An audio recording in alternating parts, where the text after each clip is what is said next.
Today we have Hanyong from Unity Sec. He's a PE teacher here. He's a football teacher in charge. I invited him to have a conversation to talk about CCA because both of us spend a lot of time on our CCA. So we want to talk about why we believe in CCA so much. So you want to share with me why you want to spend so much time on CCA? Yeah, thank you for coming down to have a conversation together. For me, I think all throughout my teenage years, what I remember was the time spent with my friends in CCA training, be it at secondary school, JC, even up to NS, uni. I don't remember much of the NS and the uni life, but I remember a lot of the training with my teammates, working hard together, bonding, setting goals together, trying to reach for them together.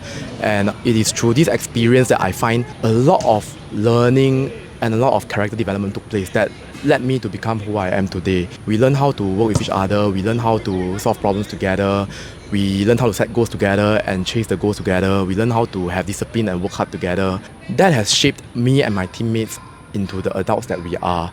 So having gone through those experiences, I see the value of it, and one of the thoughts that crossed my mind when I wanted to become a PE teacher, I want to help students have that experience as well. So what drives me is the daily interaction, the daily looking at them train, the daily 1% improvement in their skills, in their character, in them solving problems, communicating.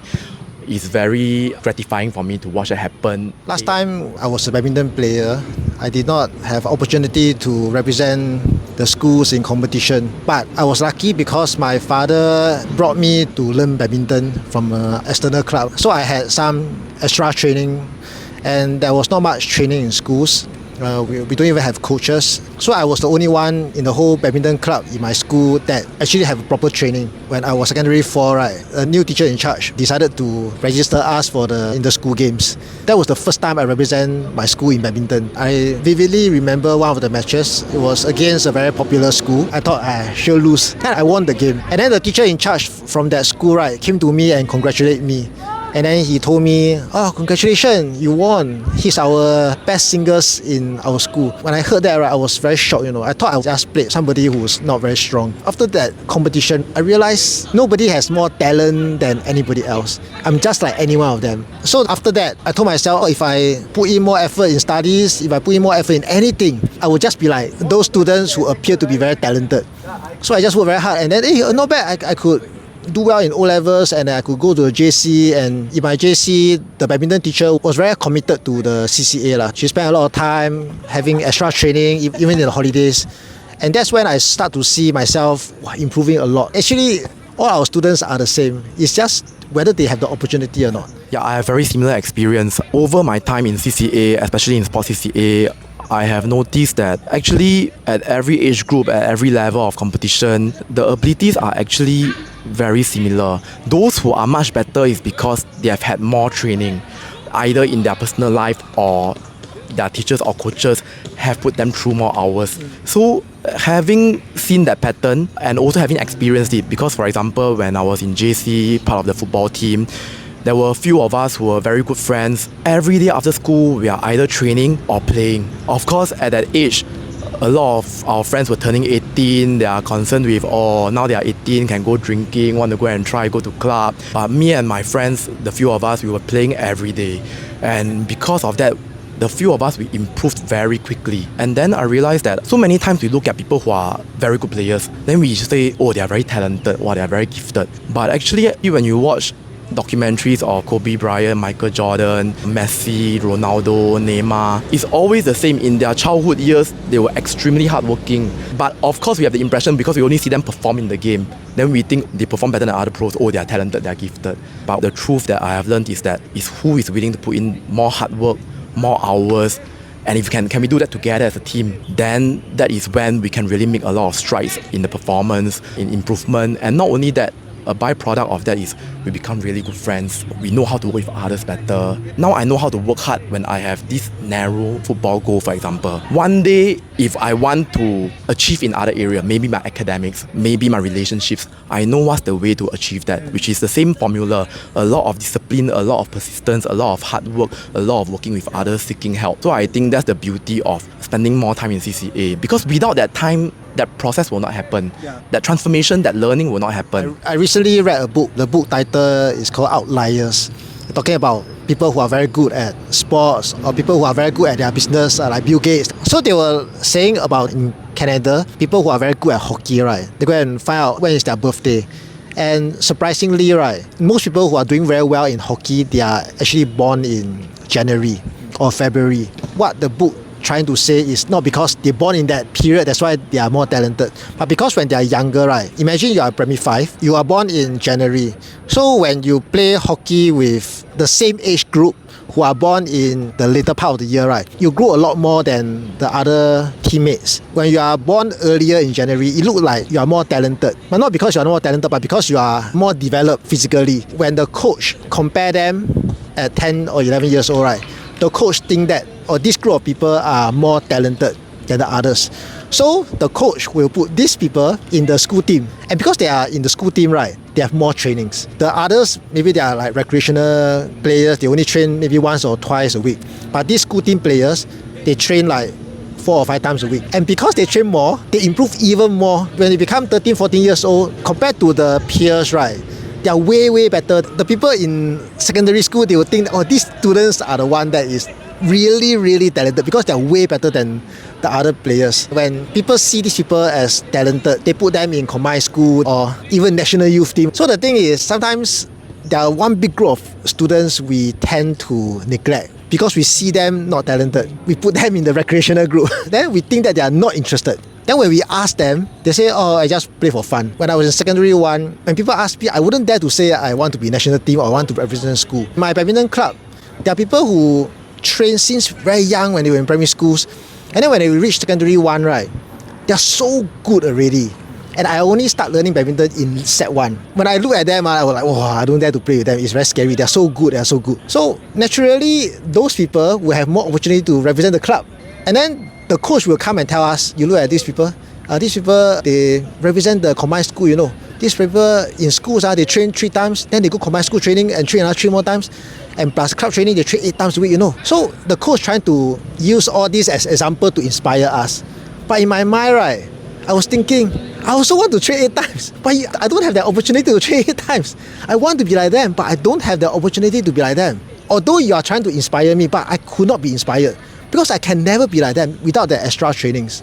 And then when I become a teacher, right, I also say the same thing to my students, When I was a water polo teacher, I would tell my students, do you know they swim 5 kilometers a day and they never complain? Do you know they are very good? After their training, right, they still go to club training for extra training. I try to inspire my students. Then after 1 year, I start to realize, what's the point of inspiring my student when I don't even give them that extra hours to inspire other people? If we really want to inspire students, right, we have to give them the opportunity. So I want to be that teacher. It brings to mind also the process. Every year, be it in academics or be it in CCA, all of us will naturally do a goal setting at the start of the year. And then we spend a lot of time, maybe an hour session, facilitating where are the gaps, where are the strengths, where are the areas we can grow in. And then we set individual goals. And then for team sports, we also start to converge towards team goals. And usually when students set goals, most of the time, if the facilitation is done well, the goal set by students usually is very high. Every student have dreams. Every student wants to win something meaningful. As adults, of course, we know, is the winning the most important thing? No. But having that goal helps us to get the process right, where eventually we learn how to be hardworking people who can work together with others. But I find that we invest a lot of time in the goal setting, but then actually that's only 5 or 10% of the process. There's a lot of the actionables and the strategies that come later that is for the rest of the year. We need to put in the hours to do this thing, that thing. But end up, we never make those things happen. Then the next year, we come back and we set goals again, and the whole process repeats itself. So over time, I realized that missing thing is very crucial, and that missing thing is the 99% hard work that has to happen. Not just the inspiration, not just the motivation, not just the goal setting. We always talk about mental skill training, we always talk about goal setting, but all these are only 1%. And what really makes the difference is that 10,000 hours of training, that 99% of hard work. Our students need to know that, and that's the character that we want our students to understand, that hours and hours of commitment to achieve something. I remember when I told myself, okay, I want to be the teacher that gives my students that opportunity to have a lot of training. I want them to believe that they are just as good as anybody else. And we started increasing number of training from 3 times, sometimes 4 times. Then holiday we train more. I remember after about 2 years of this kind of hard work. That was the first time my water polo team won a match, and that was the first time I realized, wow, it was quite amazing. Before that, our students will always lose by 30 goals or lose by 40 goals, that kind of scoreline. Then every time they come back from a competition, when they enter the class, the first thing their classmate will ask them is, oh, today lose how many goals? So it becomes like a joke. And when it becomes like a joke, the student will also joke back. They will also, oh, okay, yeah, today we lost 30. So when teachers hear them, the teacher will also feel like the student are not interested. But what can the student do? The student cry in front of the classmates, man, cannot what? When we start winning, that's when suddenly everybody start to believe that they're just as good as anybody else. And that is when we start to see their academic results also improve tremendously. And I remember like a few years later, the ex-student came back and then they told me, hey, Mr. Tang, are you happy or not? All of us, we're in university right now. I said, oh. So it was quite amazing when last time we always think these students are very unmotivated, they're not interested to study, they don't have goal in their life. But actually, they all have. It's just that nobody gives them the opportunity to prove that they can. So when things get worse and worse and worse, when others get better and better and better, they start to see that there's no way I can do well in my life. I will just aim for something lower. I don't need to aim for something so high because I could not do it. I don't know how to do it anyway. Okay, when I was a student and now how I see students and what I hear from them, I know they want to train a lot because holidays, they got less academic pressure, they got less things going on, their parents are still working, some are traveling, yes, then go ahead and travel together. But for a lot of the students, they have nothing to occupy them. Initially, sometimes parents will bring up concerns which are valid. Hey, training, I got holiday, how? Fine, go ahead, that's good. Because holiday trainings are simply a way to engage them, help them to have a routine, wake up early in the morning, train 2 hours, then they have the whole day. Over time, I've even had parents come to me and say, hey, Mr. Teng, when Tuesday, Thursday you don't train, my son end up wake up after lunch, lie in bed, play phone 5-6 hours, then night time ready, the day wasted like that. I prefer when you have morning training, start the day right. After that, they have lunch with their friends, they come back home, they have a nap or they have some rest. After that, they do 1-2 hour of work and then we have family dinner together. Then that is still a more productive day. Of course, we know whenever students come under academic pressure, not doing well, one area we always look at is, hey, are they spending too much time in CCA? But as CCA teachers, we know that may be the only reason they are even coming to school. That may be the only reason that they look forward to being in classroom with their friends talking about CCA, playing together, training together. Over my years here, what I have noticed is that actually the students with the highest attendance, the students who train the hardest, the students who ask me, Mr. Ting, can you come early to school in the morning, open the gym so we can do some strength training in the morning?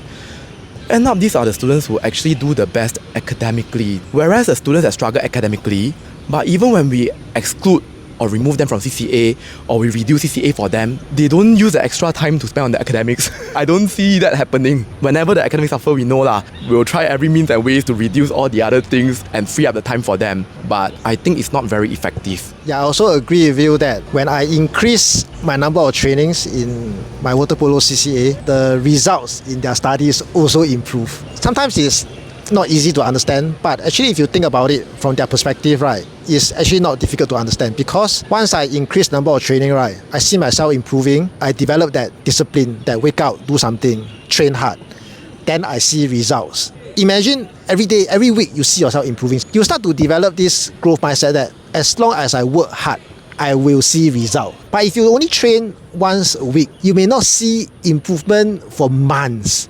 And then you will never have that habits of thinking that if I work hard, I will see result. And then the thing is, when the CCA teacher always say, believe in yourself, you can do it, you start to develop the mindset also think that, oh, okay, I'm just like anyone. At first, I put in a lot of study group. But after a while, I start to realize it's not the study group that help the students improve.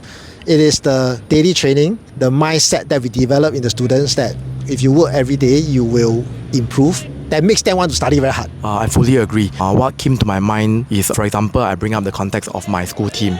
We are a very new team. This team was born in 2020 in COVID, and we went to our first NSG in 2022. Of course, as a new team, we started out in League 5. But because the students have goals and we are able to provide the opportunities for them to train hard, to train more, year on year, I see them making progress. Are we at League 1 now? No, not yet. But last year we got to League 4, this year we got to League 3. It's beautiful to watch because the students see that, oh, we come in Sec 1, we are not a DSA school, we are random people. Half of them never played football before. Sec 1 want to join sports and join football. Then, after training 1 year, 2 years, they go to their first C division. Oh, they can get somewhere. Then they start to realize that, or the truth of life is really go and work hard, go and put in the hours, and soon they'll realize that it's that same truth for every area of their life.